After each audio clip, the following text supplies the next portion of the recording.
Bonjour Laurence. Bonjour Stéphane. Laurence, tu es candidate sur le canton Perpignan 3 Cabestany. Est-ce que tu peux expliquer aux citoyens qui vont te regarder, te présenter et expliquer comment tu as rencontré les autres citoyens d'Union Essentielle? Oui, alors je m'appelle Laurence Agnès, anciennement assistante dentaire en reconversion permaculture. J'ai rencontré donc les membres de Union Essentielle, j'en connaissais déjà dans le passé. Et puis ils m'ont demandé de participer à cette belle aventure. J'ai hésité un petit peu et puis j'ai dit bien sûr, osons. Très bien. Quels projets te tiennent à cœur et qu'est-ce que tu vois porter à la fois sur le canton et auprès des citoyens? Alors quel projet tu me dis Oui, quel projet ou me tient à cœur? quelle démarche tout à fait tu aimerais voir Moi, porter auprès des... c'est un peu vague quand même, hein, parce que les choses se préciseront au fur et à mesure que le citoyen, justement, viendra apporter son grain de sel, tu vois. Pour quelles raisons as-tu décidé de t'investir auprès de la...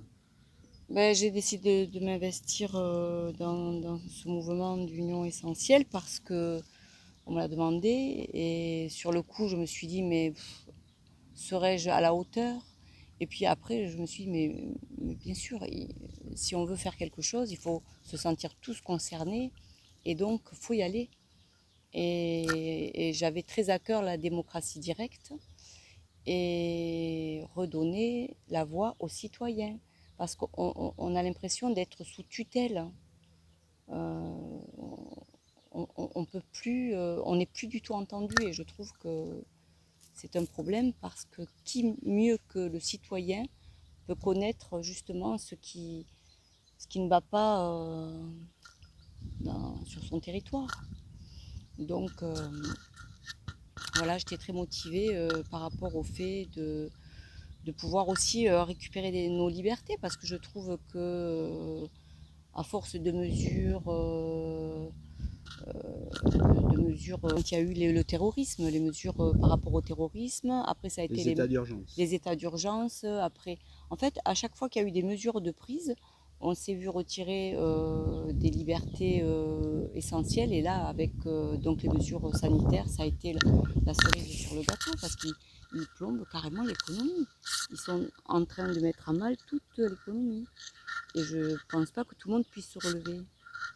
Donc je pense que là, il faut arrêter de leur laisser tout pouvoir, il faut s'investir, il faut vraiment redonner la parole aux citoyens et avant de prendre des décisions graves, il faut concerter tout le monde. On ne peut pas prendre des décisions graves sans demander l'avis des gens, parce que c'est pour leur vie. Donc ils sont les premiers concernés.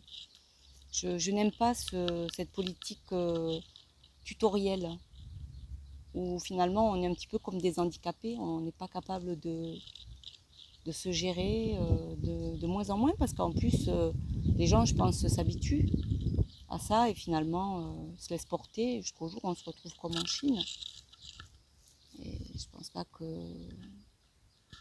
qu'au fond de lui le citoyen ait envie de se retrouver privé à ce point-là de tout.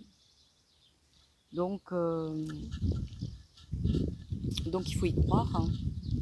Et puis se faire connaître. Et puis si c'est pas cette année, c'est pas grave. Ce qui compte, c'est se faire connaître, agir et on va y arriver. Très bien.